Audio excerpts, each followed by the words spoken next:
del día de hoy. Cabe aclarar que, bueno, durante la exposición del invitado, los concurrentes van a tener que apagar los micrófonos y las cámaras para optimizar la calidad del video y del audio.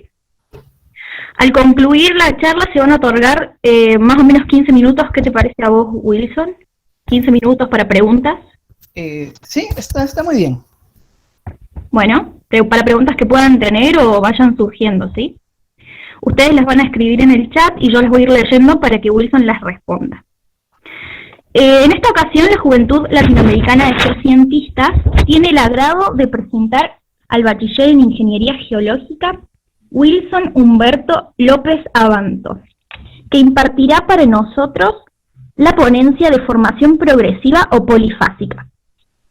El bachiller cuenta con experiencia en cartografiado geológico, geomorfológico y estructural, así como también en el levantamiento de columnas estratigráficas, análisis sedimentológico, logueo geológico y geomecánico y la aplicación del uso de software libre aplicados a la geología. Actualmente se encuentra realizando su maestría en la Universidad de Brasilia. Sin más, le cedemos la palabra. Primero que todo, muy buenos días o buenas tardes con todos ustedes. Como ya me presentaron, mi nombre es Wilson Humberto López Abanto. Y antes de empezar, me gustaría dar un agradecimiento por la invitación a la Red Internacional Juventud Latinoamericana de Geocientistas. Lo que pueden observar en la imagen antes de empezar con la presentación, en el lado izquierdo está el logo del grupo y en el lado derecho está un QR. Mientras voy a presentar, van a ver varios de estos códigos QR. Ustedes pueden con su celular enfocar al código QR y les va a mandar a enlaces. En este caso le va a mandar a un enlace de Facebook que es de la Red Geocientífica de Juventud Latinoamericana de Geociencias. En los otros enlaces le va a mandar a los papers, ¿ya? Eso es lo que quería decirles para que entiendan qué significa cada uno de estos logos. El tema que les voy a explicar ahora lleva como título de formación progresiva o polifásica, ¿ya? Viéndolo desde un enfoque de la geología estructural, que es lo que estoy haciendo, pero siempre va ligado a la tectónica, ¿no? Pero en este caso vamos a verlo con un enfoque de la geología estructural, ¿ya? Entonces el título lleva como le menciono, de formación progresiva o polifásica. Lo primero que nosotros tenemos que entender qué es la deformación progresiva y qué es la deformación polifásica. En la imagen A vemos la nomenclatura que se usa para la deformación polifásica. ¿Qué quiere decir? Cuando tenga una deformación 1, yo voy a tener un S1 que es la foliación. Entonces voy a tener una foliación 1. Cuando yo tenga un S2, voy a tener una deformación 2. Y cuando tenga un S3, voy a tener una deformación 3. En este caso, estamos viendo 3 deformaciones y estamos pensando en una deformación polifásica. Varios eventos de deformación. En el segundo caso, vemos cómo estas deformaciones se encuentran relacionadas. Tengo una deformación 1, se puede dar en un tiempo, y después de un determinado tiempo se da la deformación 2, y lo mismo va a ocurrir con la deformación 3. También podemos tener una deformación polifásica, los cuales terminan la deformación 1, me va a dar inicio a la deformación 2, igual que la deformación 3, ¿no? Terminando la deformación 2. Entonces también estamos viendo una deformación polifásica. Y otra manera que se puede dar la deformación polifásica, y es un poco más complejo de determinar, es cuando tú tienes sobreimposiciones de la deformación 1 pasando a la deformación 2 y pasando a la deformación 3, ¿ya? La imagen es lo que nosotros podemos observar, son las 3 de formación. Entonces vamos a tener S1, S2 y S3. Ahora, ¿qué es lo que ocurre en una deformación progresiva? En una deformación progresiva, como se puede ver en la imagen, es una deformación que se va a dar en un determinado rango de tiempo y va a ser continuo, ¿ya? Esto quiere decir que una deformación progresiva yo también voy a poder tener S1, S2, S3 todo junto, y no necesariamente esto me va a implicar que estoy en una deformación polifásica. Ahora, yo puedo tener relación de cortes en una deformación progresiva, sí. Puedo tener replegamientos en una deformación progresiva? Sí. ¿Puedo tener pliegues complejos en una deformación progresiva? Sí. Entonces, casi todo lo que podemos ver pueden ser, como les explico, pueden ser de alguna manera explicada por la deformación progresiva, ¿no? Sí, de manera general. Y igual, usted puede enfocar y les va a mandar al enlace del paper del doctor Fossi. Entonces, antes de empezar con el tema de lleno, voy a explicarles un poco sobre los factores que controlan la deformación. El primer factor que controla la deformación es el material geológico, ¿no? Lo que nosotros llamamos los tipos de roca, ¿no? Todas las rocas no se comportan de la misma manera. El otro factor es la biología, ¿no? Es el comportamiento de este material ante los esfuerzos. El otro factor que es importante es la geometría. Entonces, la geometría viene a estar dado por la herencia tectónica o estructural que tengamos en una zona. Eso nos da una geometría predeterminada cuando después se ha sometido a un determinado esfuerzo esa zona de... Otro aspecto súper importante es la intensidad de la deformación, ¿ya? Porque va a haber estructuras que aparentemente es de ambiente dúctil, pero nosotros lo podemos ver en el ambiente frágil. ¿Y esto a qué se debe? A la intensidad de la deformación. Y otro aspecto importante sería el tiempo, ¿no? La duración de la deformación. Teniendo en cuenta estas características, vamos a tener dos términos importantes. Uno es la partición de la deformación, ¿ya? Y otro término es la propagación de la deformación. Entonces, justo ese término es lo que les mencionaba, es el término que mencionó el doctor Carrizo, y el año que viene va a ser una publicación sobre propagación de la deformación. Entonces, teniendo estas características, nosotros, y esto sí los dejo como pregunta, en realidad no es el tema de esta exposición, es ¿qué ocurre con la compatibilidad tectónica? Si se da la compatibilidad tectónica en nuestras áreas de estudio, pero ¿cómo se refleja? ¿Se refleja tal como el modelo ideal? ¿No es tan ideal? O sea, son varios factores que influyen, ¿no? Por eso he puesto este signo de interrogación en la compatibilidad tectónica. Entonces, hay que tener en cuenta todos estos factores, y me voy a dirigir de lleno a la presentación. Entonces, lo primero que tenemos que entender es que es la deformación polifásica, y sabemos que es la deformación que se ha originado en diferentes tiempos, ¿no? En diferentes tiempos, y la nomenclatura que tiene la deformación polifásica es como una nomenclatura estandarizada. Uno puede revisar esta nomenclatura en el libro de Maclay. Entonces, de manera sencilla, la explicación es, si yo tengo una deformación 1, voy a tener una foliación 1, perdón, voy a tener un pliegue 1, que es fol, por eso F1, y voy a tener una foliación 1, y voy a tener un dato de lineación 1. ¿Ya? Entonces, de una lineación sabemos que se puede generar a partir del cruce de dos planos. Por ejemplo, tenemos el S1, que es la foliación, y el S sub 0, que sería mi estratificación. Tengo un plano de estratificación con un plano de foliación, se cruzan y me va a dar un dato lineal, que es mi lineación 1. Entonces, siguiendo la nomenclatura, también vamos a tener un D2, una deformación 2, un pliegue 2, una foliación 2, y vamos a tener estas combinaciones. Y así sería también en la tercera deformación, hasta tener una deformación N. Entonces, tendríamos la deformación N, que viene a ser la intersección de mi foliación N con mi estratificación, y todas las combinaciones posibles que se pueden dar. Entonces, esto es lo que todos tenemos que tener ahora claro, este cuadro de acá. Ahora, para que lo vean de una manera más esquemática, lo menciono porque es importante que deben entender esto. Vemos acá un pliegue. Este pliegue tiene un eje, que va a ser mi fol. Este sería mi F1, asociado a mi deformación 1.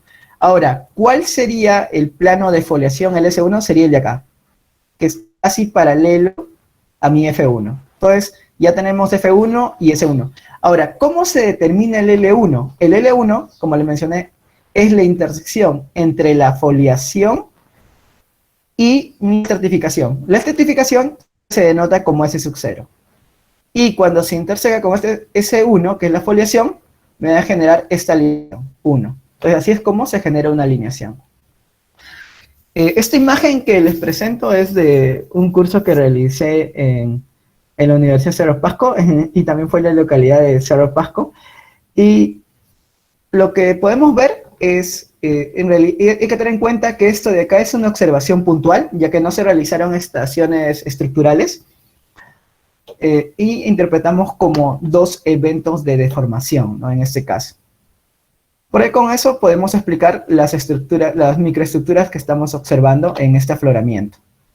Como podemos ver, tenemos estas fracturas extensionales que le he puesto 1, entonces aquí estaría mi sigma 1, y el movimiento de estas estructuras, que vemos estas pequeñas fallas que son paralelos a la estratificación, fallas de estratificación también siguen esa cinemática respecto al paleoesfuerzo que le está generando. Igual ocurre aquí que le hemos puesto M1A para dar una nomenclatura general y M1B a estas dos fallas. Cuando uno sigue revisando ¿no? Vamos a tener cinemáticas contrarias. En este caso se ha calificado como un 2 asociado a una deformación 2. Entonces tendríamos una deformación 1 que está dado por una fractura extensional 1, una 1A y una falla 1B. Y en la segunda deformación tendríamos con una falla M2. Entonces, de esta manera se ha interpretado este afloramiento, con dos eventos de deformación, de manera puntual. Ahora voy a explicarles este gráfico esquemático para entender un poco mejor la nomenclatura que les menciono. Entonces, ¿cómo se llegó a esta deformación en este gráfico?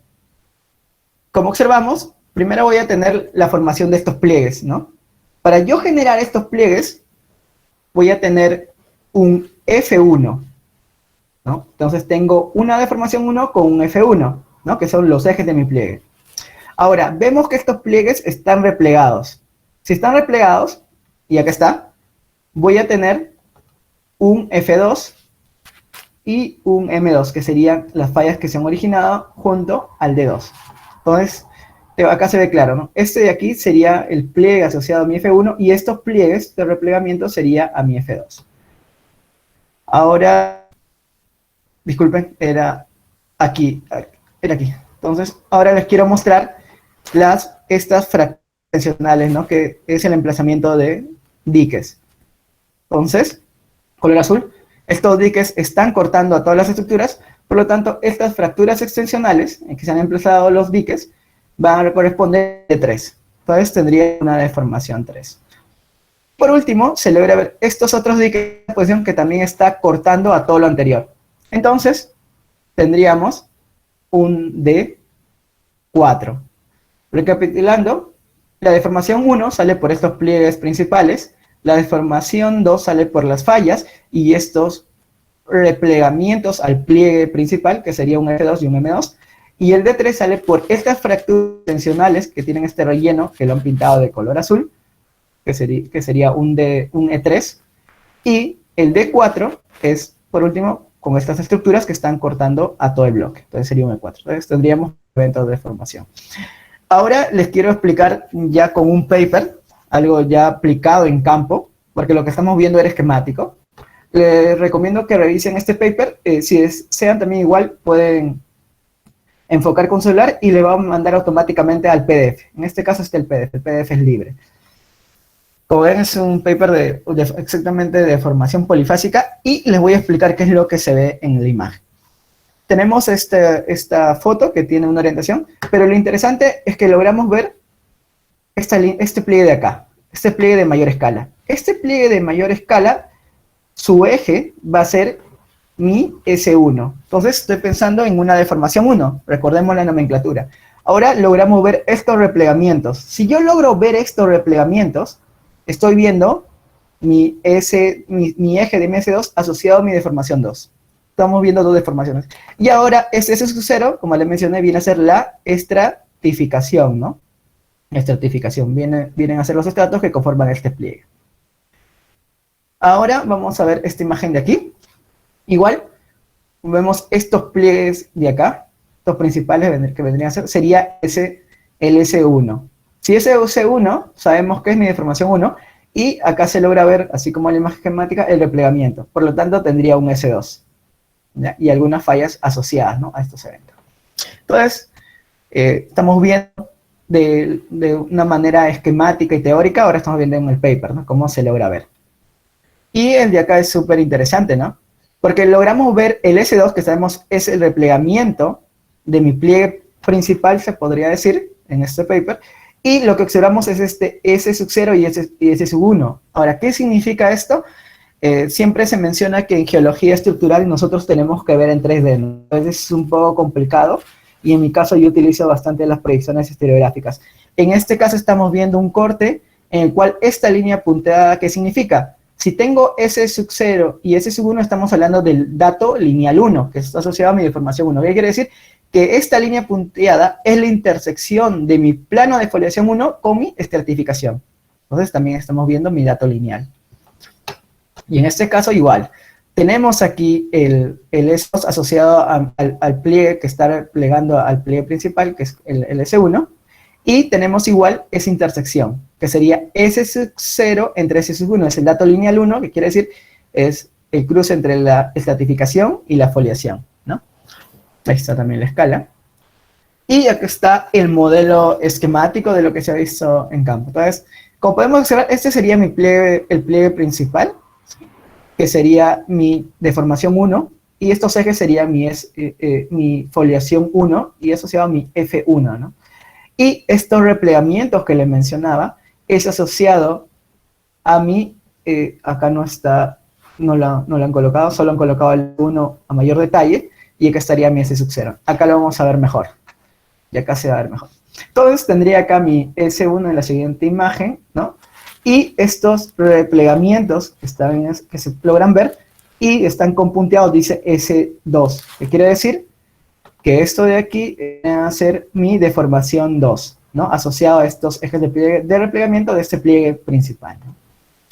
Entonces, y acá está el modelo esquemático.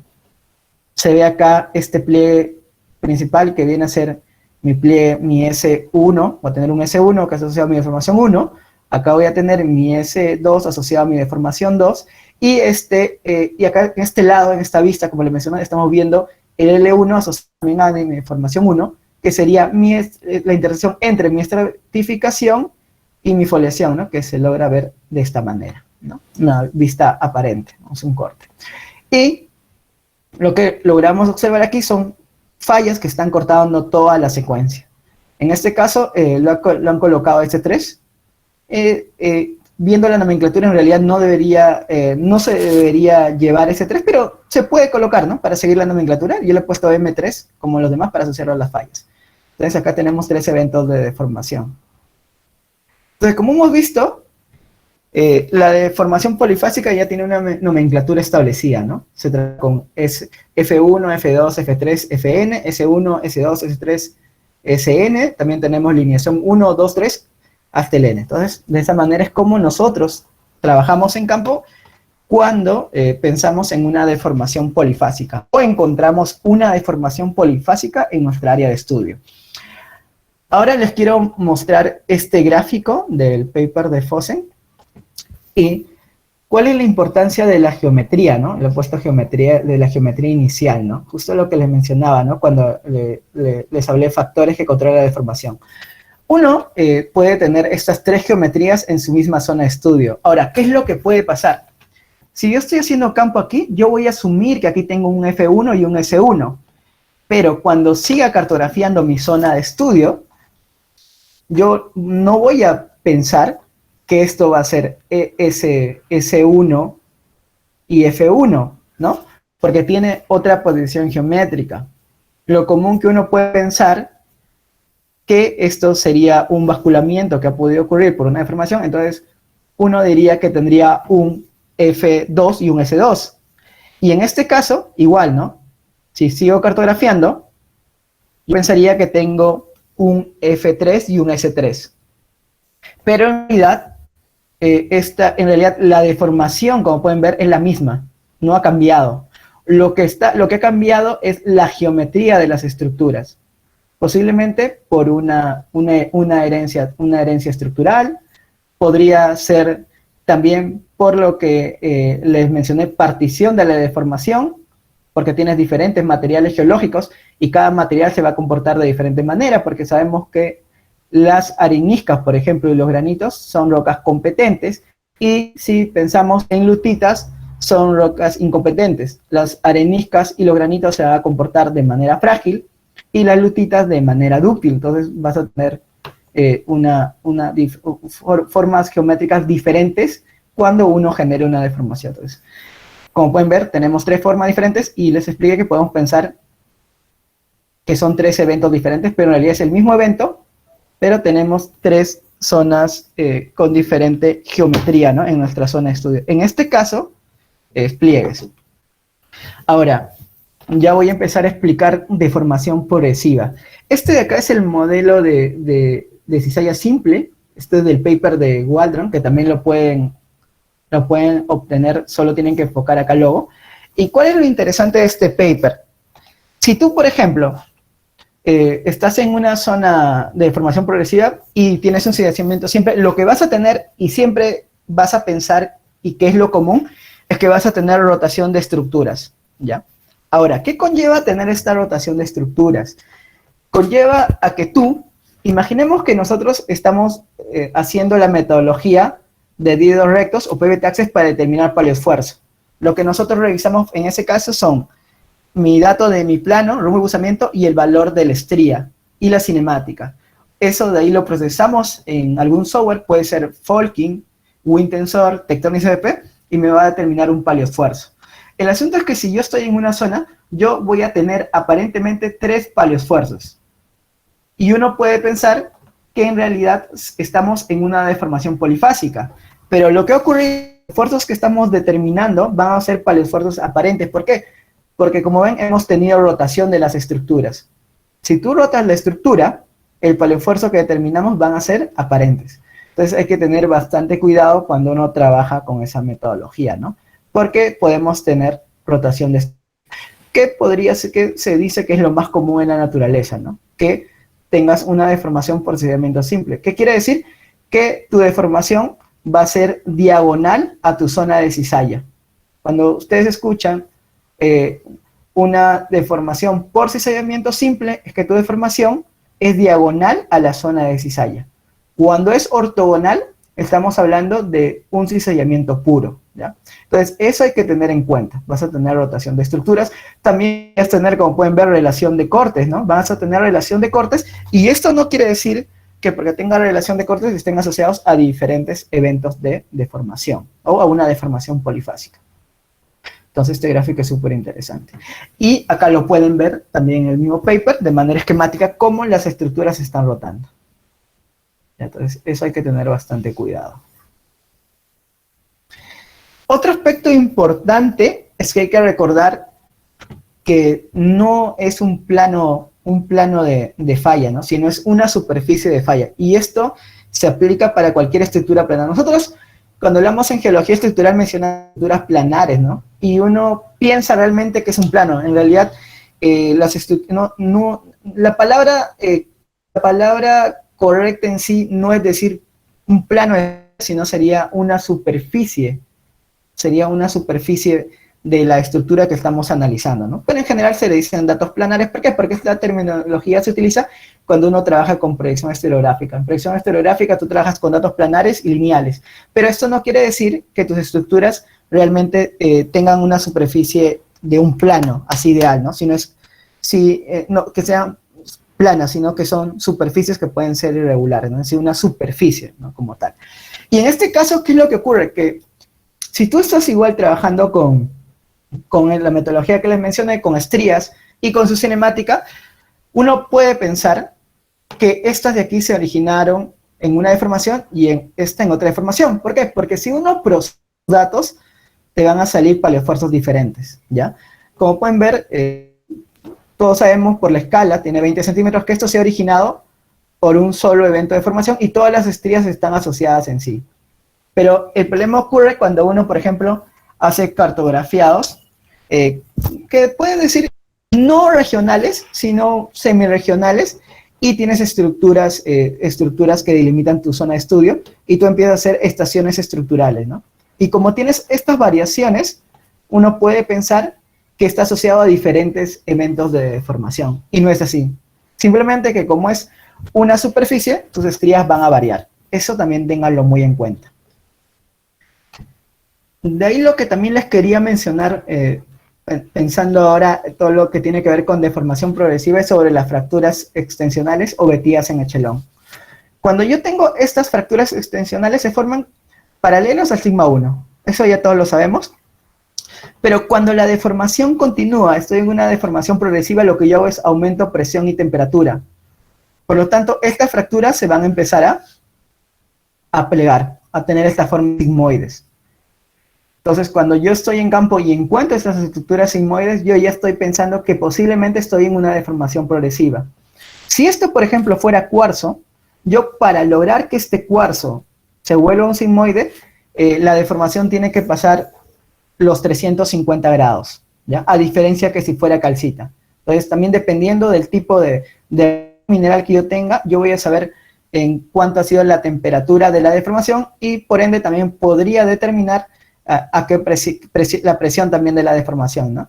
Pero en este caso solo quiero mostrarles que cuando veo esto posiblemente estoy en una deformación progresiva. Fracturas extensionales vertidas en echelón. Acá les muestro lo que les decía. Genero sigma 1, yo genero mi fractura recta, se genera el sigmoide y estas estructuras también pueden hasta rotar, como ven.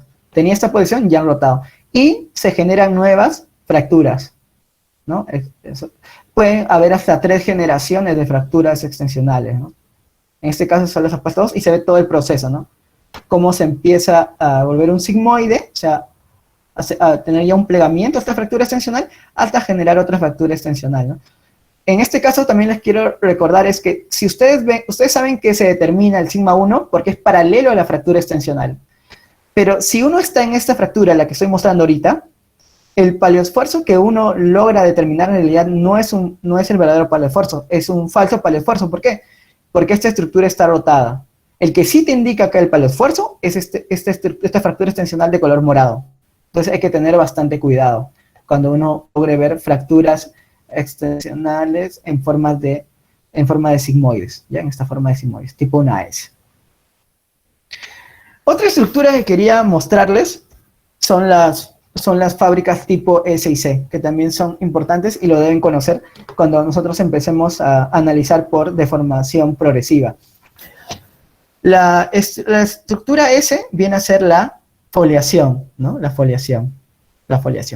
Ahora, y las que son paralelo al plano es la C, ¿no? La C, paralela a la zona 16. ¿Cómo se originan estas estructuras? En realidad no es muy complicado. Nosotros imaginemos, por ejemplo, una pelota, y en esta pelota tenemos un cuadrado. Si uno presiona esta pelota, ese cuadrado se va a alargar y te va a generar un rectángulo, ¿ya? O un prisma rectangular. Y vamos a saber que perpendicular al alargamiento de ese prisma va a estar mi sigma 1. Es lo mismo que ocurre, por ejemplo, aquí. Aquí yo tengo una serie de cristales, supongamos, y producto de deformación, estos cristales se van a alargar perpendicular a mi sigma 1, ¿no? Perpendicular a mi sigma van a estar estos cristales. Entonces tengo acá la S perpendicular. Igual ocurre lo mismo aquí. Tengo la especie de S y acá va a estar mi sigma 1. Disculpen. Entonces, estas estructuras también son importantes. Ahora, ¿cuándo se generan estas estructuras? Estas estructuras se generan cuando estoy pasando ya no en un ambiente frágil, sino se podría decir que estoy pasando de un ambiente frágil a dúctil, o también se podrían originar en un ambiente frágil. Recuerden, ¿por qué? Por la intensidad de la deformación. Eso recuerden. Entonces, cuando yo encuentro esto, también podría pensar que estoy en una deformación progresiva, que la presión y temperatura ha sido tal para generarte estas foliaciones, ¿ya? Entonces, hasta ahí que hemos explicado las fracturas extensionales y las fábricas tipo S y C. Y ahora les voy a mostrar este paper de Hodgson, y eso sí, los que están dedicados a la parte de yacimientos, les recomiendo que lo lean, es muy bueno el paper. Y lo que observamos aquí es primero estas vetas o venas que dicen, ¿no? Venas, estas venas que están paralelo a la zona incisal, genial. Y luego lo que observo es esta fractura extensional. Y luego tengo acá la foliación. Entonces, vamos a explicar esto de aquí. Cuando he conversado con varios amigos míos, varios piensan que esto se ha originado por diferentes eventos de formación, ¿no? Y algunos también interpretan esto como varios ambientes de formación. Y puede ser que sí sea cierto, ¿no? No digo que no. Este es un caso de libro, este es un caso ideal de libro. Puede ser que en su zona de estudio sea parecido y en realidad podría ser una deformación polifásica y no una progresiva, pero en este caso es una deformación progresiva, ¿ya? Y les voy a explicar. Nosotros tenemos conocimiento del metamorfismo, ¿no? Sabemos que el metamorfismo aumenta presión y temperatura. Por eso, recuerden esto que va de pizarra, filite, esquisto, gneiss. Entonces, si uno analiza primero la imagen, esto de acá es una fractura extensional, ¿no? Entonces, si es una fractura, no ha necesitado tanta presión y temperatura, entonces ha sido el primero en originarse esta fractura extensional. Y por último se han generado estas foliaciones. Pensando ahorita quién se formó primero, quién se formó después, pensando en una deformación progresiva. Si fuera polifásica, uno puede pensar que esto es un evento y esta foliación sería otro evento, ¿no? Como les expliqué, ¿por qué? Porque el sigma 1 va a ser aquí paralelo y aquí perpendicular. Ahora les voy a explicar cómo esto se interpreta con una deformación progresiva. Miren, entonces, lo primero que yo genero va a ser mi fractura extensional, que sería de acá. Tengo mi fractura extensional. Como la deformación continúa, yo voy a generar un sigmoide. Entonces sigo aumentando presión y temperatura para que, vamos a suponer que esto es cuarzo. Entonces, ha pasado los 350 grados de temperatura y genero este sigmoide. Como sigue el cizallamiento, voy a generar una rotación, como ya hemos visto en los modelos teóricos, por eso empecé explicando primero la teoría, para que no se pierdan. Y si yo estoy en campo solo viendo esto de acá, encuentro solo estas estructuras, voy a pensar, como les dije anteriormente, que aquí estaría mi sigma 1. Pero recuerden, esto de aquí sería un paleoesfuerzo aparente, porque el sigma 1 sigue siendo el mismo, ¿no? Entonces, como sigue aumentando presión y temperatura, lo que yo voy a generar es esta foliación de aquí, estas estructuras tipo S. Ahora la pregunta es, ¿y estas estructuras de acá del centro, qué significa? Ah, ya. Esto de aquí, ¿se acuerdan? Que son estructuras tipo C, las que son paralelas a la zona de cizallamiento. Y sabemos que si viene un fluido termal, va a aprovechar las zonas de debilidad. Por lo tanto, la estructura tipo C es una zona de debilidad. Por eso tienes también esta estructura aquí. Entonces, como pueden ver, este gráfico de aquí es explicado como una deformación progresiva en un solo evento. Ahora les voy a mostrar algunos ejemplos de campo. Vienen a ser imágenes tomadas en el curso que realicé en la Universidad de Piura. Son fotos del complejo de Paita, y aquí nosotros realizamos estaciones estructurales, ¿ya? Entonces, como pueden ver, la primera imagen, tengo estas fracturas extensionales. Entonces, teóricamente, yo asumiría que tendría esta deformación de aquí. Yo podría pensar que estoy en una deformación progresiva, podría ser, porque tengo acá una especie de sigmoides. En la siguiente imagen, igual, ya tenemos esta fractura extensional, el cual se ha fallado. Por lo tanto, si vemos el modelo, si sigue la deformación, va a ser tal que va a lograr fallar a la estructura, ¿no? Como estamos viendo, entonces también sería asociado a una deformación progresiva. Pero tenemos que más estaciones estructurales, ¿no? Para poder decir que realmente estamos en una deformación progresiva. Para esto de acá esto de acá es una foto de un amigo mío que me lo pasó. Y también tenemos acá, estas son calizas, y tenemos acá una fractura extensional. Como vemos, la deformación continúa y te genera este fallamiento, ¿no? Entonces tenemos acá una deformación progresiva también. Y ahora acá les voy a seguir mostrando del complejo de Paita la segunda estación estructural. Entonces nosotros seguimos revisando en campo, seguimos haciendo estaciones estructurales con los chicos en el curso que tuvimos, y encontramos estas mismas fracturas extensionales, pero con este replegamiento. Igual, tenemos acá la fractura extensional, la deformación continúa, y llega, ¿se acuerdan? La temperatura es tal que tiene que pasar los 350 grados, y te va a generar este replegamiento. Este aquí es tomado del modelo del libro, si revisan el libro de Fossen, ahí del 2010, ahí está ese modelito. Entonces también, segunda estación, encontramos que estamos en una deformación progresiva, ¿no? Y acá les voy a mostrar otra estación estructural que realizamos. Y acá sí logramos confirmar que realmente estamos en una deformación progresiva. ¿Se acuerdan? El modelo teórico. Tengo mi fractura extensional, la deformación continúa, origina que esta fractura extensional rote y se convierta en un sigmoide, y se empiezan a generar nuevas fracturas extensionales, las cuales me indican realmente cómo está mi sigma 1. Y acá está dibujado, ¿no? De amarillo claro está la primera fractura extensional que se formó, Luego esta fractura sabemos que ha tenido que convertirse en un sigmoide, rotar, y luego se han generado el segundo estadio de fracturas tensionales, ¿no? Y aquí está el modelo teórico y también de dónde se sacó estos modelos, ¿no? También la bibliografía. Entonces, como pueden ver, entonces ya tenemos 3 estaciones. En realidad se realizaron varias estaciones, pero estas son las estaciones que son las más representativas, ¿no? Para que ustedes lo puedan ver de manera ideal, ¿no? Lo que se ve tanto en el libro como se ve en campo.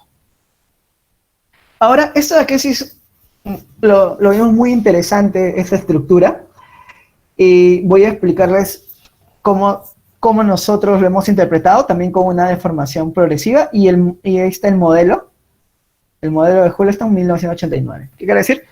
Lo primero que nosotros hemos tenido ha sido estas fracturas extensionales, como se logra ver. La deformación ha continuado y esta fractura, esta mayor, porque está en la zona de cizalla, ha rotado.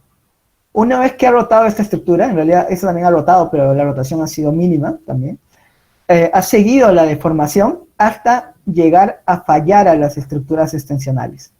Todo esto originado en la misma deformación, ¿no? Entonces, como podemos ver, estamos viendo estructuras, los cuales se han originado por deformación progresiva, ¿no? Esto de acá, estructuras como les digo, estas son de campo y de un curso que hemos realizado con los chicos, ¿no? Entonces, eso lo quería mostrar. Ahora, también lo otro que tenemos que tener en cuenta, otra estructura, son los estilolitos, ¿ya?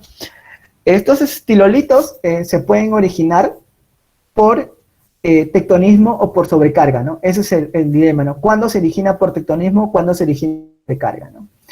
Este aquí, el que está a la izquierda, podría originarse por sobrecarga sedimentaria, o sea, no sería por tectonismo, y la que está al costado sí ha sido por tectonismo. ¿Por qué? Recuerden, estos estilolitos están en cuarzo.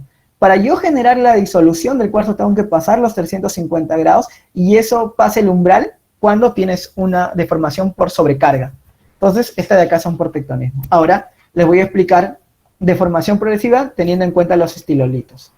Miren, deformación progresiva. Lo primero, ¿se acuerdan que yo voy a generar, cuando genere la deformación, voy a generar la fractura extensional? ¿Ya? Genial. Sigue la deformación, por lo tanto, esto se va a poder replegar, pero como sigue la deformación, voy a generar una disolución de las calizas. Voy a generar los estilolitos. Por lo tanto, todo esto se ha originado en una deformación progresiva, ¿no? La deformación ha continuado, como les menciono, y ha originado primero la fractura extensional, se ha replegado, y luego los estilolitos, ¿no? Que necesitan mayor presión y temperatura para generar la disolución. ¿Ya? Lo mismo ocurriría aquí. Primero genero la fractura extensional, y luego sigue la deformación continua, genero los estilolitos, ¿no? Acá está. Entonces también hay que tener en cuenta esa estructura. Ahora voy a pasar, ya les expliqué sobre este tipo de estructuras, ahora voy a explicarles sobre los pliegues, a ver si podemos tener pliegues que podrían ser asociados a deformación progresiva, ¿no? Ahora miren, este es el pliegue en vaina. Uno logra ver este pliegue, uno va a encontrar este pliegue. Cuando empieza a plegarse, voy a tener el S1. Todos ya sabemos que es S1, sigue el plegamiento, y aparentemente se podría generar un S2, y sigue el plegamiento, y miren lo que se tiene. Tengo, ¿se acuerdan? De manera ideal del paper que vimos, este sería mi S1, sería mi S2, y podría tener hasta un S3. Entonces, se dan cuenta que este pliegue en vaina se ha formado en un mismo evento de formación, en una deformación progresiva, y puedo tener la misma nomenclatura que cuando uno trabaja con deformación polifásica. Entonces hay que tener bastante en cuenta para hacer sus interpretaciones, ¿no? Bastante en cuenta todos estos criterios. Ahora les voy a mostrar, este es también del paper de Fossen. Uno tiene esta zona de extensión, y tú puedes generar la extensión y a la par puedes generar pliegues, ¿no? Como ven acá. Uno podría pensar que acá tienes dos eventos de deformación, uno que ha sido extensional y otro que ha sido compresional, pero en realidad todo esto se ha originado en un evento, entonces hay que tener bastante cuidado, ¿no? Después lo que voy a mostrar son sobre pliegues complejos. Este es el paper de Carreras y Druel 2019, también lo pueden revisar. Y como pueden ver, tienen este pliegue complejo y tienen acá S2, S1, ¿no? Tienen varias estructuras. Entonces, uno podría pensar que está en una deformación progresiva, ¿no? Pero en realidad este pliegue se ha originado en una misma deformación, ¿ya? Entonces pueden ahí revisar el paper. Ahora quiero mencionarles un poquito sobre el paper de Fossen. Esto sí, no soy de poner letras en las presentaciones o texto, pero pues he puesto esto porque me parece muy importante, ¿no?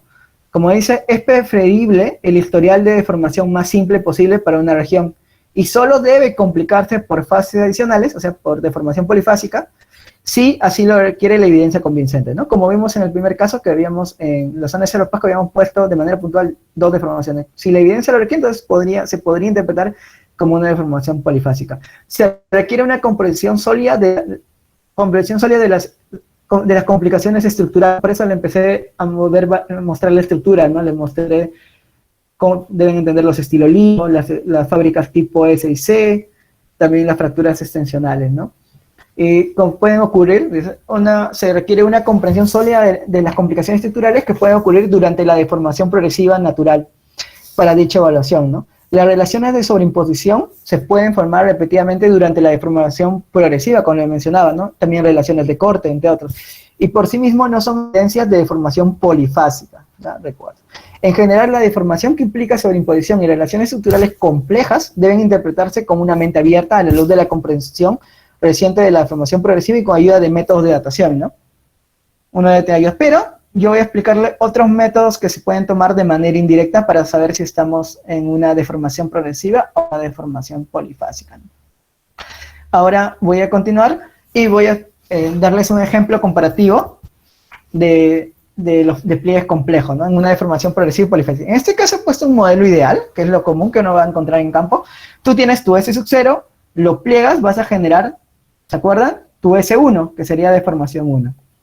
S1 lo vuelvo a plegar y voy a generar un S2. Si tengo un S2 voy a tener una deformación 2. Igual ocurre lo mismo, como ya sabemos la nomenclatura, lo vuelvo a plegar, origino un S3, tengo una deformación 3.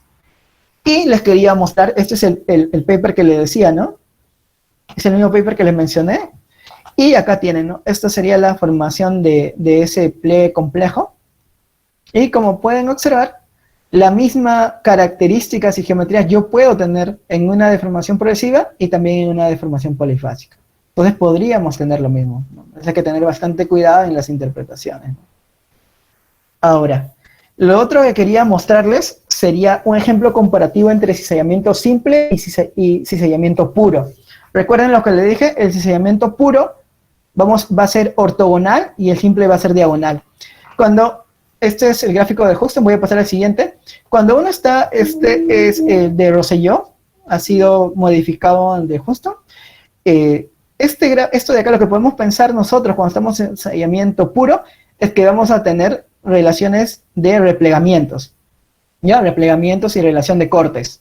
Eso es lo común que se piensa, ¿ya? Pero cuando yo tengo un cizallamiento simple, yo voy a tener rotación de estructura, relaciones de corte y también podría tener replegamientos, no hay ningún problema. Pero acá uno no piensa que va a tener rotación, ¿eh? Y voy a mostrarles a continuación un paper muy interesante.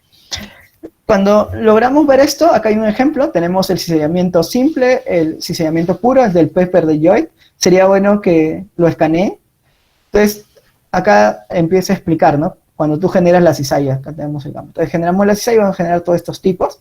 Y lo que vamos a ver primero acá es rotaciones. Y acá lo primero que vemos es replegamiento. Rotación, replegamiento. Y alguien puede pensar que acá no podríamos tener rotación, ¿no? Lo común de pensar rotación es aquí. Acá podemos tener todo menos rotación y acá todo, ¿no? Replegamiento, relaciones cortas, todo eso. Entonces, acá les muestro el gráfico de Joy. Muy interesante. Cómo empiezas con una fractura extensional. La fractura continúa, se puede contraer, también se puede extender. O sea, tú puedes tener en una misma deformación, recuerden, tanto compresión como distensión, ¿no? No hay ningún problema. Pero, ¿cuál es lo interesante de este caso? Que mientras la fractura extensional se va formando, sigue la deformación progresiva, puede rotar esta estructura extensional. Si rota esta estructura extensional, te va a dar un falso paleoesfuerzo. Eso hay que tener bastante cuidado, ¿ya? Entonces hay que tener bastante cuidado. Ahora sigo acá. Vamos a hacer la comparación de la deformación progresiva de fracturas tensionales y lo que le decía. Este de aquí del paper es de una zona interesante donde han comparado la generación de fracturas extensionales y ellos no saben realmente si estas fracturas extensionales que actualmente se encuentran rotadas se formaron por cizallamiento simple o por cizallamiento puro. Les recomiendo que revisen el paper. Y lo interesante es que no solo explican ellos, o sea, uno puede pensar que la rotación solo es cizallamiento simple, ¿no? Que es lo común y que todos trabajamos de esa manera, o la mayoría. Pero en un cizallamiento puro, tú también puedes tener rotación. ¿Por qué? ¿Se acuerdan? Por la geometría de tu estructura. O sea, cómo se encuentra tu estructura puede originar también rotación en un cizallamiento puro. Por eso es importante en los factores de control de deformación la geometría. ¿Ya? Entonces eso también téngalo muy en cuenta. Otro aspecto que quería mostrarles y que les estuve repitiendo en casi toda la charla es el nivel estructural. Cuando yo estoy en un nivel estructural frágil, voy a tener mis fracturas extensionales rectas. Cuando pase a una zona frágil dúctil o dúctil frágil, van a ser sigmoides, ¿recuerdan? Hasta que estas fracturas extensionales se alineen a la zona de cizalla. Pero yo podría tener todas esas estructuras de aquí en la zona frágil. ¿Por qué? ¿Se acuerdan? Por la intensidad de la deformación. Si estoy en una deformación progresiva, yo voy a aumentar presión y temperatura. Por lo tanto, esto que era recto se va a convertir en un sigmoide y hasta puede ponerse paralelo a la zona de cizalla, ¿no? Como hemos visto en los modelos. Entonces, es importante también este nivel estructural. Los que trabajan en yacimientos orogénicos lo conocen muy bien esto. Y los que han trabajado en mina de orogénicos han visto estas variaciones a profundidad, ¿no? Esto es lo que les mostré, nosotros hemos visto bastante es en el complejo de Paita, ¿no? El curso que realicé, ¿no? Entonces hemos visto bastante de eso. Y acá está un poquito lo que les explicaba, ¿no? Esto sería en un ambiente frágil, generas la fractura extensional recta. En un ambiente dúctil generas generas foliación y ya vuelven sigmoides, se pueden rotar. Y si sigue la deformación pueden volverse hasta horizontales, ¿no? Solo quiero mostrar esto de aquí. Y les recomiendo de nuevo que lean este paper, ¿no? Ahí les mandé también para que lo puedan revisar la página, en el código QR. Ahora, ¿qué hacer en campo, no? Porque la pregunta ocurre si yo no tengo, y si generalmente cuando uno hace geología estructural o brinda servicio a alguna empresa, no tienen datos de dataciones aplicados a la geología estructural. Mayormente las dataciones son para la parte de ver la parte de mineralización, o sea, ver las alteraciones hidrotermales, ver en qué momento vino la mineralización, ¿no? Entonces, casi todas las dataciones que uno logra tener cuando uno trabaja es más relacionado a la parte de yacimientos. Ahora, ¿cómo uno puede saber si realmente está en una deformación, puede ser una deformación progresiva o polifásica? Es por dataciones relativas. Por ejemplo, si yo tengo estas secuencias volcánicas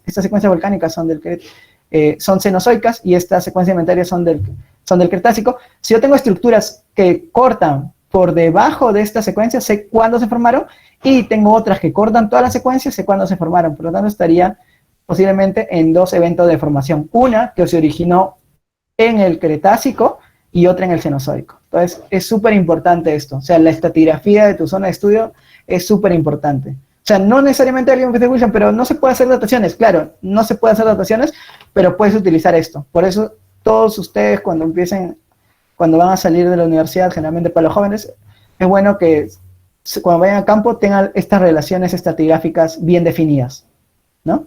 Y generalmente ya se saben las edades de esta roca sedimentaria, ¿no? Generalmente por fósiles, ¿no? Y acá posiblemente han hecho sobre dataciones regionales y ya se sabe la edad. Otro aspecto importante también que tienen que tener en cuenta es que gracias a saber las dataciones relativas de las secuencias, uno va a saber también el movimiento de los bloques. Eso también es súper importante, ¿ya? Otro aspecto interesante que se puede saber si estoy en una deformación progresiva o polifásica y eso lo aplican bastante los movimientos, viene a ser la asociación mineralógica, ¿no? Lo que denominamos paragénesis, ¿no? Que es la secuencia cómo se originaron los minerales. Por ejemplo, en este caso se ha estudiado todas estas secuencias paragénicas y las estructuras, y todas estas están asociadas a un mismo evento de formación.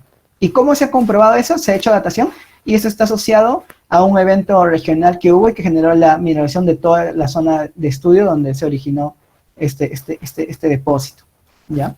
Entonces, también te puedes ayudar de la mineralogía. En este caso no se ve muy complejo, pero acá sí se ve algo de complejidad, ¿no? Este de aquí es disculpen, el paper les recomiendo que lo lean, es muy bueno, es de Chauvet 2019. Entonces, súper recomendado para los que están en exploración y para los que hacen geología estructural para que apliquen estas metodologías, ¿no? Ahora, uno logra ver estas imágenes. Esto de acá es de yacimientos epitermales de baja sulfuración. Esto es del sur del Perú.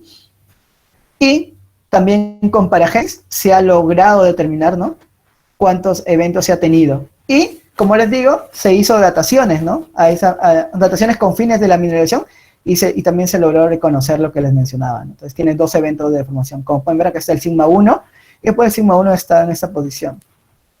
Igual aquí se logra ver cuatro eventos, ¿no? Primero has tenido la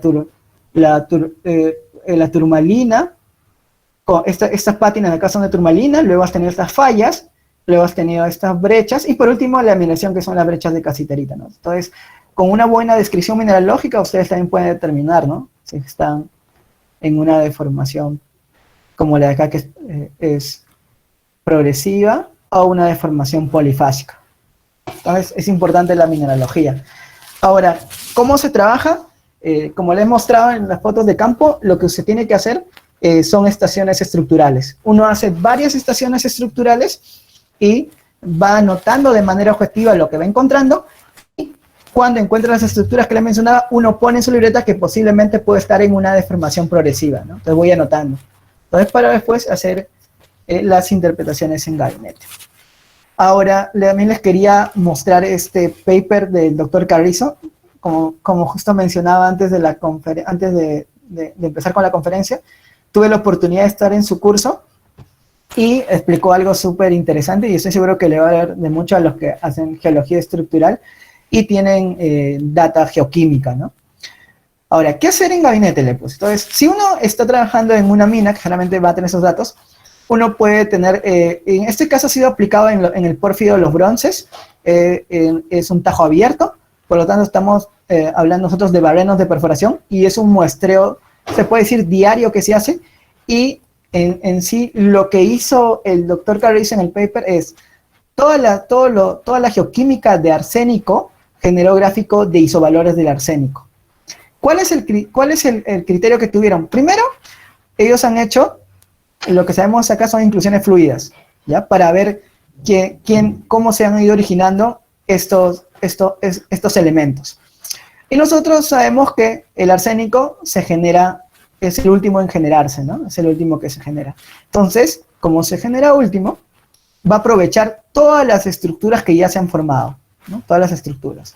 Entonces, pueden utilizar, justo como nos comentó el doctor Carrizo, puede ser otros elementos. En este caso, utilizaron el arsénico y generaron estos mapas de isovalores de arsénico. Como pueden ver, tridimensional. Y lo interesante de esto es que les dio las trazas de las estructuras, ¿ya? Como ven acá.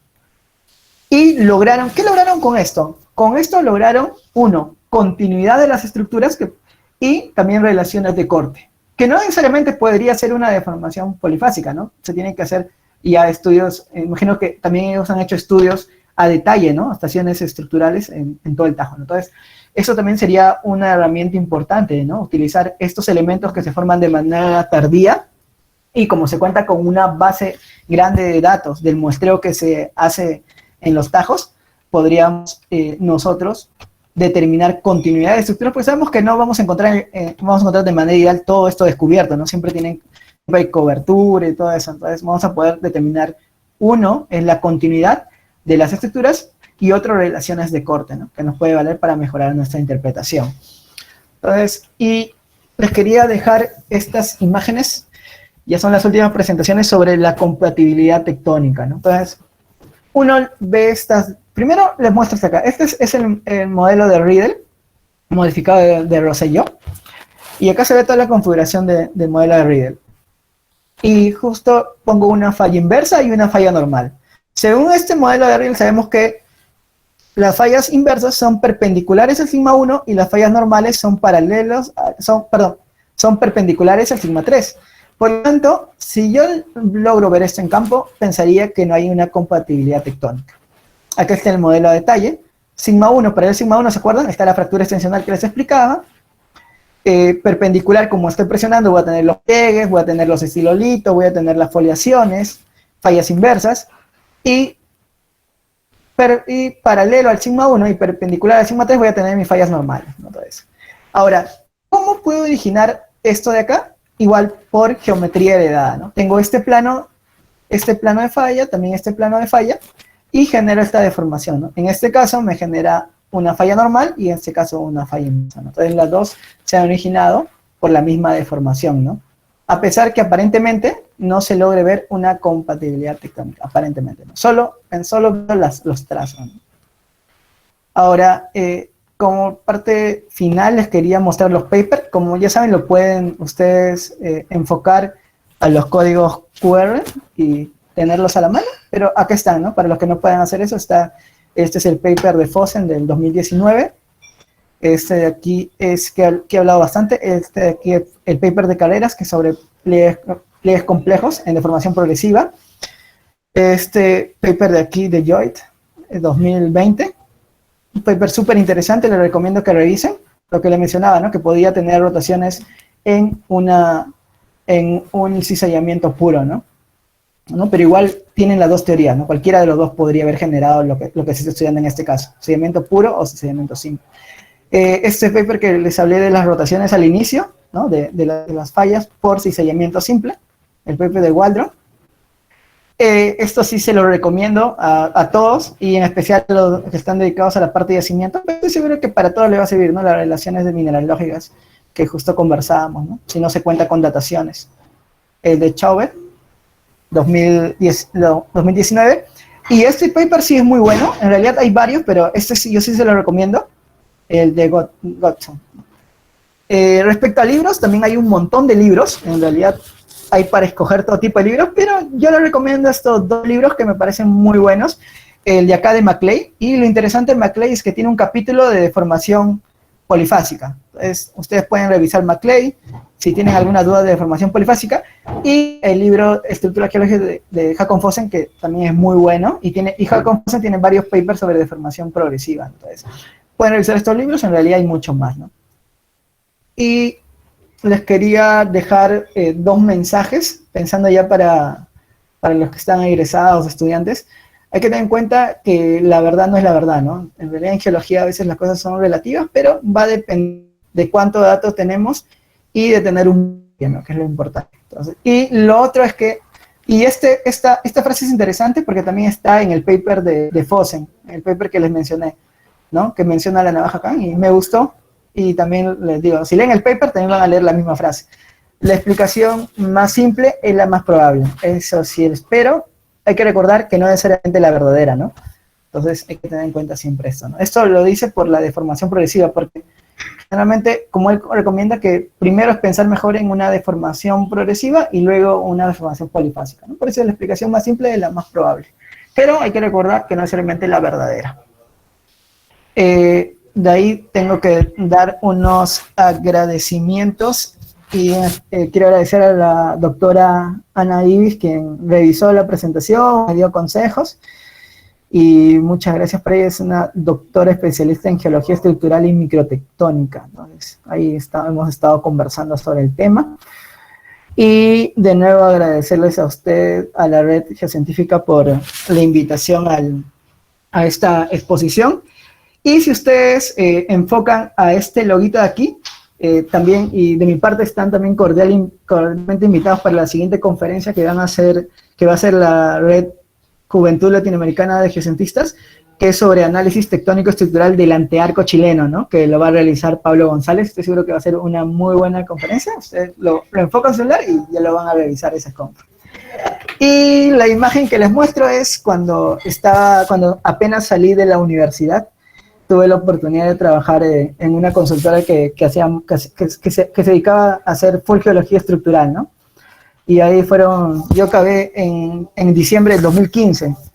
Y apenas empecé a trabajar en esa consultora, y es una foto así para justo pensando en la juventud. No estoy tan mayor, sigo siendo joven, pero cuando era, entre comillas, muy joven, ¿no? Cuando recién había terminado la universidad. Entonces inicié el cabo de diciembre, terminé diciembre, empecé a trabajar, y esa foto es justo cuando estaba recién terminando ya la universidad, ¿no? Haciendo ahí un cartografiado geológico, estructural, y también a la par se hacía también cartografiado de peligros, ¿no? Para tener cuidado con las inestabilidades tal vez. Entonces, todo eso en cuenta hace la geología estructural, ¿no? También no solo se dedica a ver la parte de mineralización, ¿no? Sino también uno también tiene que enfocarse para ver la parte de los peligros que pueden haber, tanto en tajo abierto como en subterráneo, ¿no? Entonces, con eso concluyo la exposición y de nuevo muchas gracias chicos por la invitación. De mi parte estoy muy agradecido y cualquier pregunta que esté a mi alcance, yo encantado de responderles. Gracias Wilson, súper interesante y muy bien explicado. Gracias también por la bibliografía y por hacerle propaganda a Pablo. Bueno, chicos, los que están, los participantes que tengan alguna pregunta, si quieren, la escriben en el grupo no, en el chat acá, y yo las voy leyendo. Ya hay un par de preguntas. También se me ocurre que aquellos que quieren también pueden preguntar activando el micrófono, se escriben en el chat que quieren hablar y yo les digo su nombre y prenden el micrófono si quieren. Bueno, Fran quiere hablar, Pancho, si querés.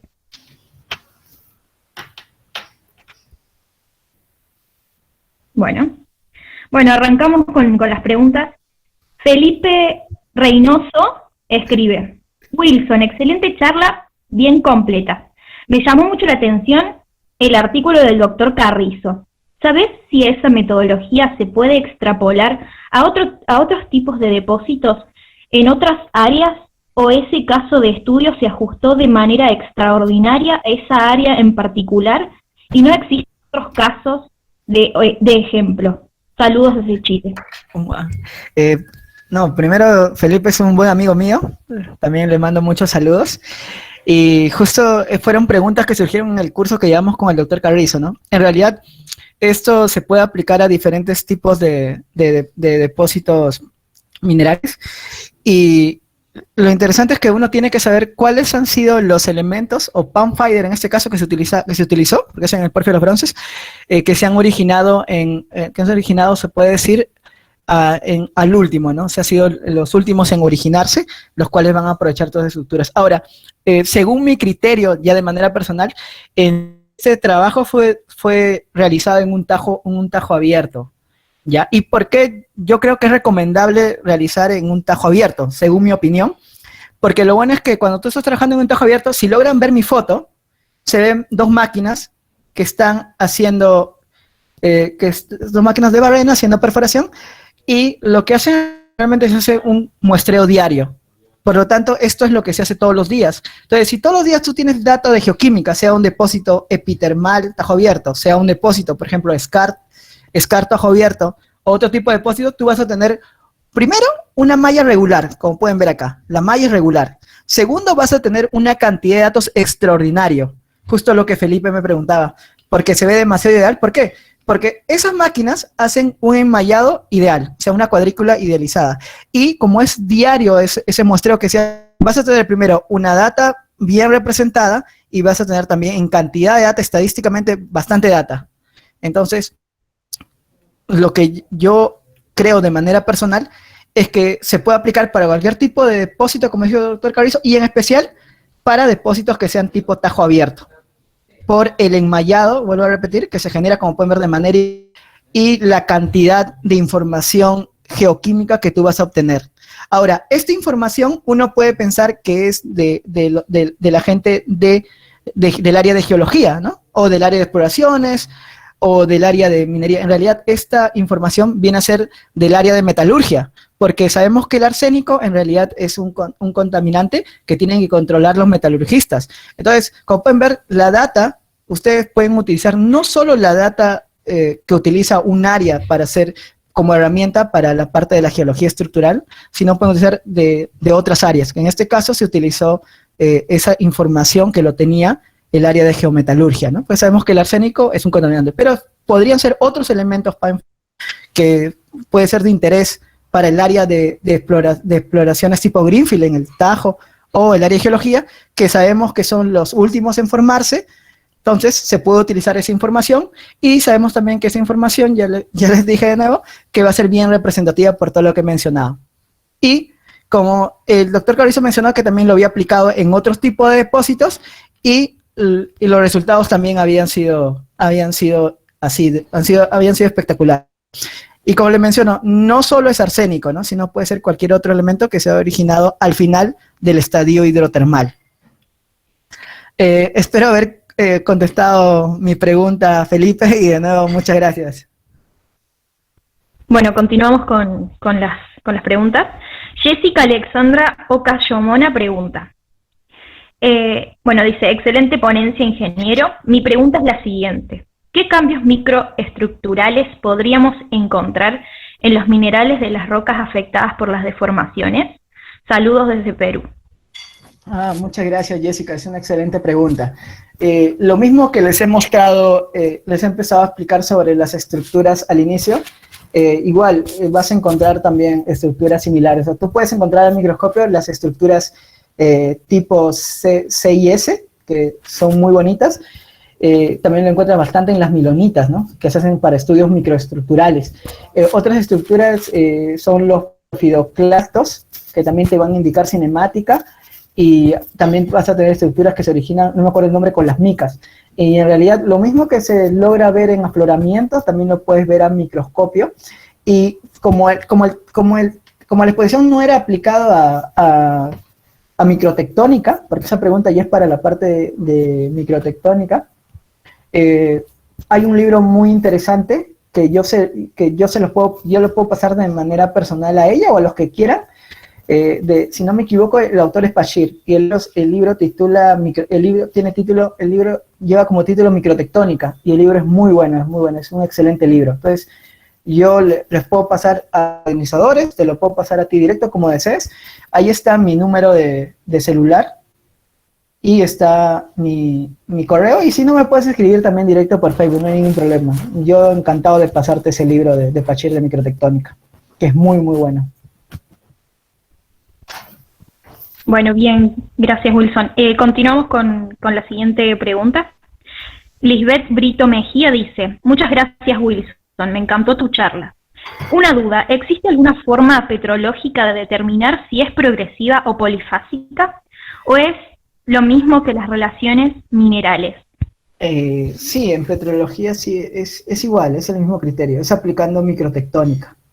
Entonces, en este caso, como he mencionado, es hecho un poco más de geología, más de geología estructural de afloramiento, pero sí, aplicando microtectónica es el mismo criterio que les he mostrado. Igual también, Lisbeth, me puedes escribir y normal te puedo pasar, es muy bueno, y se lo recomiendo a todos, el libro de Bashir de microtectónica. No me acuerdo si se pronuncia Bashir, primero la disculpa del caso si no se pronuncia de esa manera, pero se escribe así, Bashir. Buenísimo. Wilson, si querés después nos contactamos con vos y también nos pasás, o con aquellos que quieran, digamos, la bibliografía. Bueno, le cedo la palabra a Pancho, que quería hacerte una pregunta. Hola, Wilson, muchas gracias por la charla, muy buena, muy interesante. Hoy más sobre, bueno, una vez, una duda sobre una experiencia. Bueno, tú debes saber que acá, bueno, en Sudamérica, en el margen suroccidental, hay muchas teorías sobre inversión de cuencas, ¿cierto? Sí. Cuencas que durante el Jurásico fueron extensionales y luego pasan a invertirse, generando la cordillera de los Andes, o bueno, elevaciones, grandes pliegues, todo ese tipo de cosas. Entonces, más para el Cretácico, ¿cierto? La segunda y tercera parte del Cretácico. Ocurre que una vez en terreno íbamos caminando y encontramos estos indicadores cinemáticos, y bueno, en una zona que estaba por bibliografía como una cuenca que se había invertido. Entonces, bueno, y cómo ellos llegaron a la conclusión de que esta cuenca se había invertido. Ellos llegaron a la conclusión de eso porque hicieron, bueno, modelación numérica, y había un estrato crecimiento hacia la falla regional de la zona. Entonces, por lo tanto, infirieron una inversión de la gran falla que dominaba la cuenca. Entonces yo, justo caminando por la zona de falla, encontramos una, diría, protomironita o pseudomironita, que era una roca calcárea con fósiles en una parte, y cuando tú te acercabas al sector de la falla, encontrabas indicadores cinemáticos que convivían indicadores extensionales y compresivos. Entonces ahí, esa es la gran duda. ¿Qué pasa cuando conviven? En este caso eran Boudinach, ¿cierto?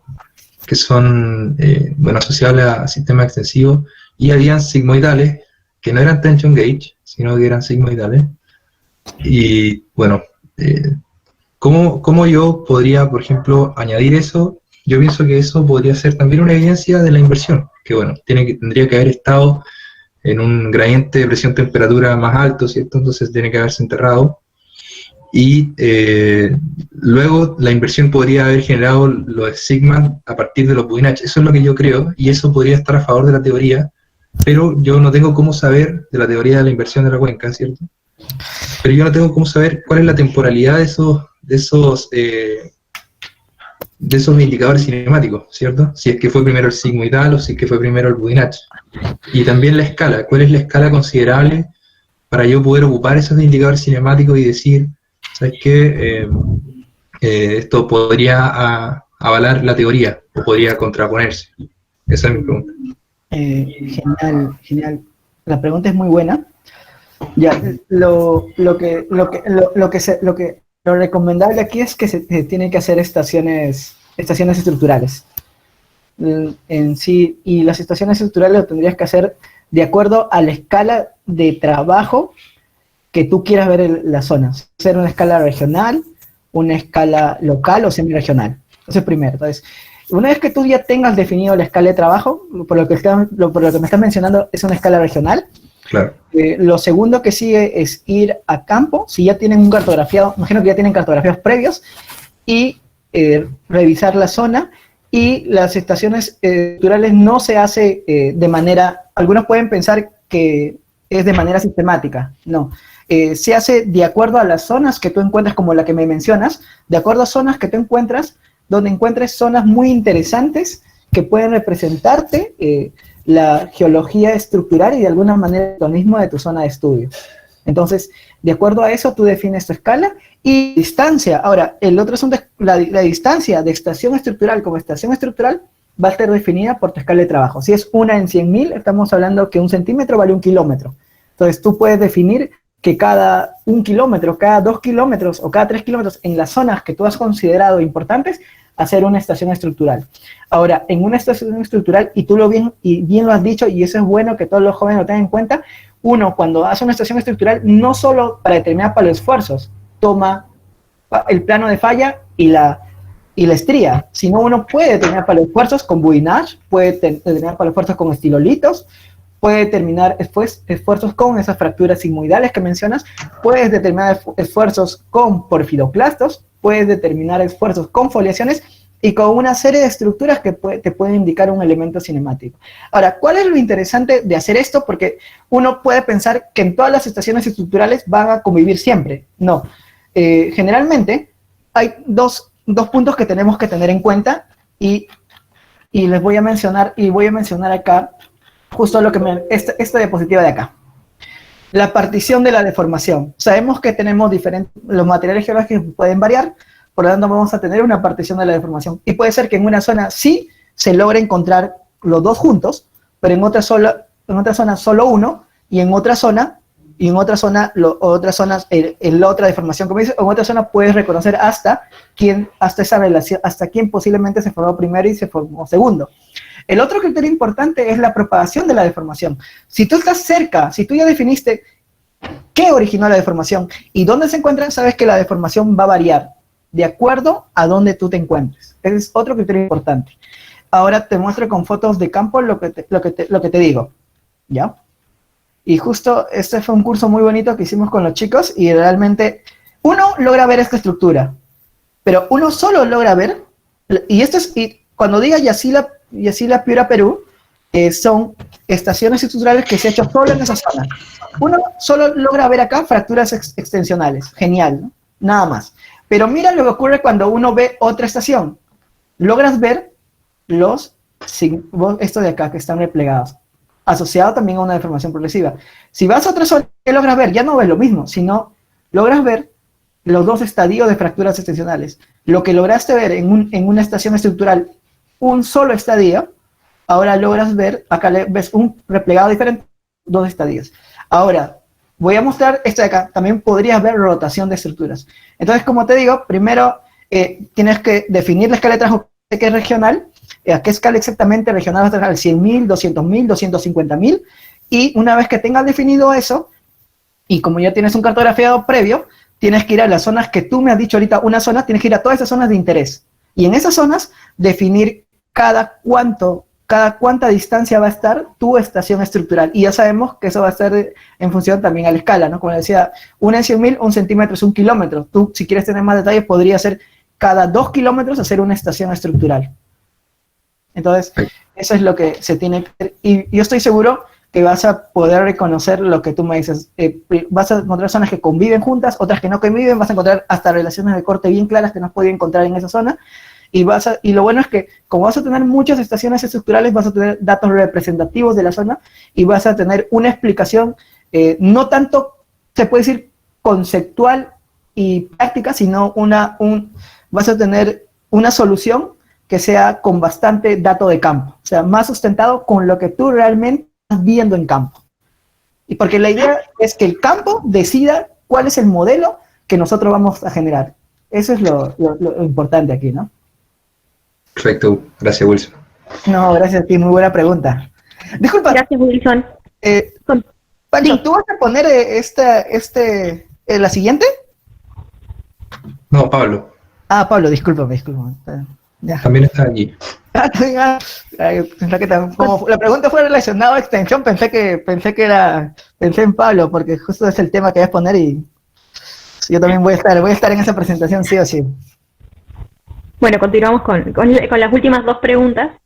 Kevin nos escribe. Kevin Ramos Solorzano dice: muchas gracias por la presentación, Wilson.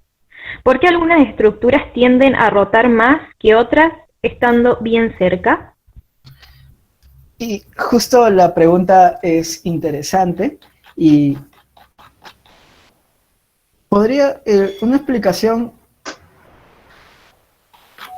sería, acá está. La explicación está aquí, en esta tablita. Imagino que se puede mejorar más, imagino que lo voy a ir mejorando, pero aquí está la explicación, ¿no? Va a depender de todo lo que lo he mencionado. Va a depender de qué material geológico tengas, del comportamiento de ese material geológico a la deformación, qué geometría tienes. Ahora, la intensidad uno puede pensar que va a ser homogéneo, ¿no? Pero en realidad, esta intensidad de deformación, como mencioné en la pregunta de Pancho, va a estar asociado a la propagación de la deformación. ¿Dónde exactamente se originó tu deformación? Y esta se va a propagar. Sabemos que donde se originó va a tener mayor intensidad y si te vas alejando un poco, vas a perder la intensidad. Pero esa pérdida de intensidad también va a estar asociada a todo esto. A qué material geológico tengas, cuál es la biología, qué geometría tengas. Y todo esto viene a ser parte también de la partición de la deformación. Entonces, todas esas características van a controlar lo que justo me están preguntando. ¿Ya? Gracias, Wilson.